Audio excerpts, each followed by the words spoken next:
தற்போது சோலைநகர் பாப்பாம்மாள் மயானத்தில் சிறுமியின் உடல் இறக்கி வைக்கப்படக்கூடிய காட்சிகளை பார்க்கின்றோம். மயானத்தை வந்தடைந்திருக்கக்கூடிய உடலை அங்கு இருக்கக்கூடிய அனைவருமே அந்த சிறுமியினுடைய குடும்ப உறுப்பினர்கள் என்று பலரும் இருக்கின்றார்கள். அவர்கள் அனைவரும் சிறுமியின் உடலை இறக்கி வைத்து இறுதி அஞ்சலி செலுத்த இருக்கின்றார்கள்.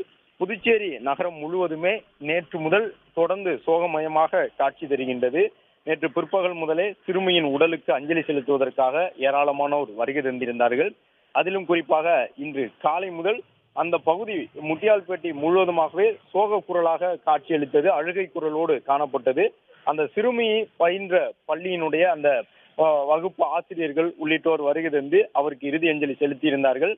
மேலும் அந்த சிறுமியின் இறப்பு பலருக்கும் அதிர்ச்சியை ஏற்படுத்தி இருக்கக்கூடிய சூழ்நிலையில் அந்த சோகமயமான சூழலை வெளிப்படுத்தும் வண்ணமாக அந்த சிறுமி விளையாடிய டெட்டிபியர் உள்ளிட்ட பொம்மைகள் அவருடைய உடல் வைக்கப்பட்டிருந்த கண்ணாடி பேழையின் மீது எடுத்து வைக்கப்பட்டிருந்தது.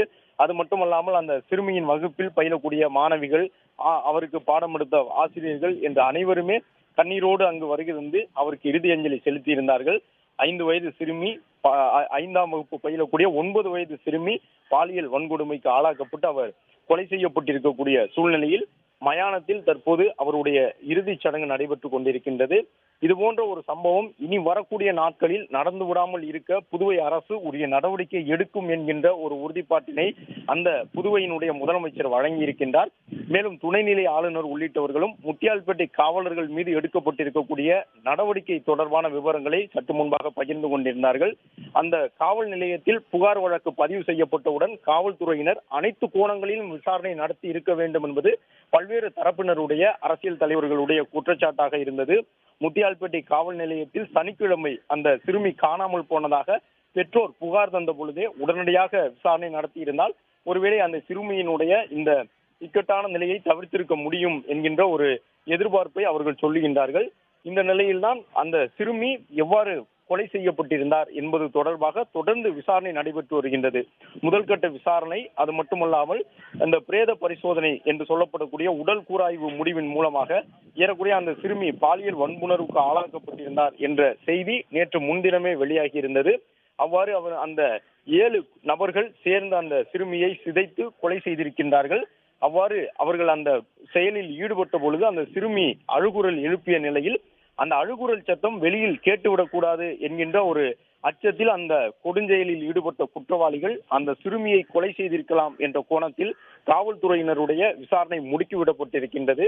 அதே நேரம் காவல்துறை தரப்பில் கண்காணிப்பு கேமரா காட்சிகளின் மூலமாக சிறுமி காணாமல் போன அந்த நொடி முதல் தொடர்ச்சியாக அவர்கள் புகாரின் அடிப்படையில் ஆய்வு செய்ததாகவும் சிறுமியை வெளியில் எங்கும் அழைத்து செல்லவில்லை என்பதை காவல்துறையினர் உறுதி செய்திருந்த நிலையில்தான் விசாரணை நடைபெற்று வந்தது என்ற தகவலையும் சொல்லியிருந்தார்கள். என்றாலும் கூட காவல்துறையினர் இந்த வழக்கில் மெத்தனமாக செயல்பட்டார்கள் என்ற குற்றச்சாட்டின் அடிப்படையில் ஒட்டுமொத்தமாக அந்த முத்தியால்பேட்டை காவல் நிலையத்தில் பணி செய்த காவலர்கள் குண்டோடு பணியிட மாற்றம் செய்யப்பட்டிருக்கின்றார்கள்.